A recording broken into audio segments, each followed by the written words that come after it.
একটা ছুরি নেবার পরে সন্ধ্যার সময়তে লর্ড মেয়রের আপনার উপরে বাঘের বাচ্চার মতো ঝাঁপিয়ে পড়ে লর্ড মেয়র ভিতরে তাকে হত্যা করে পৃথিবীর জমিনে শেষ পর্যন্ত তার ফাঁসি হলো। কিন্তু ভারতবর্ষের ইতিহাসে আজকে তার নামটা উঠলো না, এটাই হলো আফসোস। যিনি আপনার লর্ড মেয়রকে পৃথিবীর জমিন থেকে সরিয়ে দিল, যারা আপনার কলমের ডোগায় হাজার হাজার ভারতের আপনার বারে হচ্ছে বীর মুজাহিদদের আপনার ফাঁসি দিয়েছিল, সেই লর্ড মেয়রকে আপনার হত্যা করলেন শের আলী আফ্রিদি। তিনার নামটা ভারতবর্ষের ঐতিহাসিকেরা আপনার ভুলে গেলেন, তাদের নামটা ভারতবর্ষের ইতিহাসে আপনার উঠল না। বলতে অবাক লাগে, মুসলমান পৃথিবীর জমিনে মাওলানা আবুল কাসেম, যিনি পৃথিবীর জমিনে ভারতবর্ষের মাটিতে ইংরেজ বিরোধী আন্দোলন তৈরি করার জন্য আপনার বলা হচ্ছে ইংরেজের গুলিতে আপনার চালুনের মতো ঝাঁঝরা হলেন, তার ইতিহাসে পাতার নামটা আপনার উঠল না ভারতবর্ষের মাটিতে। আজমল খা হাকিম, আজমল খা পৃথিবীর জমিনে যিনি আপনার বক্তৃতা আগুন ঝরা বক্তৃতা করতেন, যার বক্তৃতা শুনে হিন্দু মুসলমান জৈন খ্রিস্টান আদিবাসী তারা নবজীবন ফিরে পেতেন, তার আপনার ইতিহাসে ভারতবর্ষের ইতিহাসে নামটা তার উঠল না। ভারতবর্ষের ইতিহাস আপনার বলা আছে কেমন করে আপনার কলঙ্কিত করা হয়েছে, আর আজকে বলছে মুসলমানদের অবদান নাই। আমরা জানি ভারতবর্ষের ইতিহাসে এই ভারতকে রক্ষা করার জন্য 1947 সালে ভারতকে স্বাধীনতা করার আগে কমবেশ 190 কিংবা কেউ বলেছে আপনার 250 বছর বা 300 বছরের ইংরেজের শাসনের আপনার বলা হচ্ছে করাজল থেকে ইংরেজের শাসনের আপনার পৃষ্ঠপোষক থেকে আপনার উদ্ধার করার জন্য হাজার হাজার আলেম যারা জীবন দিয়েছে। এদের মধ্যে ইউসুফ খান আপনার বলা আছে নিজে আপনার বুক পেতে গিয়ে চালুনের মতো আপনার ঝাঁঝরা করলেন, তার নামটা ভারতের ইতিহাসে জায়গা পেল না। আজমল খান ভারতের ইতিহাসে জায়গা তার আপনার হলো না। আপনার বলা আছে মাসুম খান, তার ভারতের ইতিহাসে আপনার নামটা উঠলো না।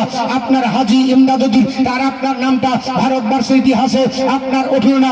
ভারতবর্ষের ইতিহাসে আপনার বলা আছে তাদের নাম কেন উঠলো না?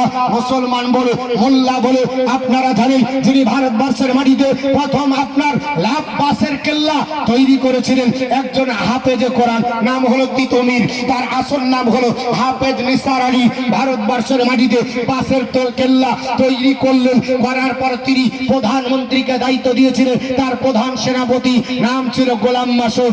আপনার ইংরেজের সেনাবাহিনী বাসের কেল্লা সহ আপনার ধ্বংস করলেন এবং আপনার গোলাম মাসুমকে বাসের কেল্লা থেকে নামিয়ে বাসের কেল্লার সামনে ফাঁসির মঞ্চে ঝুলিয়ে চিরদিনের জন্য বিদায় করে দিল।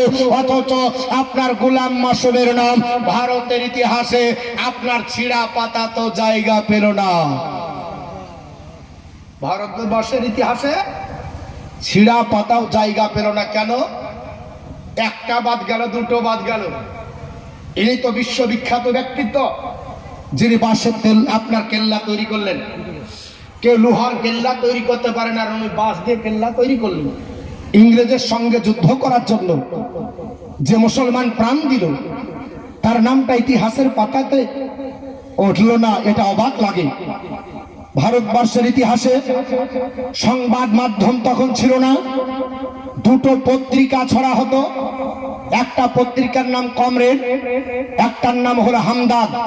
নাম শুনে থাকবেন, কমরেড পত্রিকা, হামদাদ পত্রিকা। এই দুটো পত্রিকার লেখক সম্পাদক যিনারা ছিলেন নাম হলো মাওলানা আপনার বলা হচ্ছে শের আলী, আর একজনের নাম হলো মাওলানা শওকত আলী। এই দুইজন মাওলানা ওই পত্রিকাতে লেখালেখির মাধ্যমে ভারতবর্ষের জনগণকে ইংরেজের বিরুদ্ধে লড়ার জন্য উদ্বুদ্ধ করেছিলেন। তাদের নামটা আপনার ইংরেজের ঘরে যাবার জন্য 5 বছর ধরে আপনার বলা হয়েছে, কখনো 2 বছর ধরে, কখনো 1 বছর ধরে দীর্ঘ 5 আপনার বার জেলের ভাত খাওয়ালো। তাদের নামটা ভারতবর্ষের ইতিহাসে আপনার জায়গা পেল না।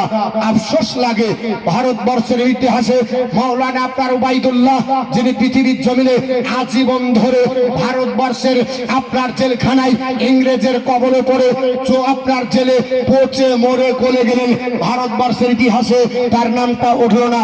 যিনি আপনার বিশ্ববিখ্যাত একজন মাওলানা তাবারক হোসেন, নামটা শুনে থাকবেন।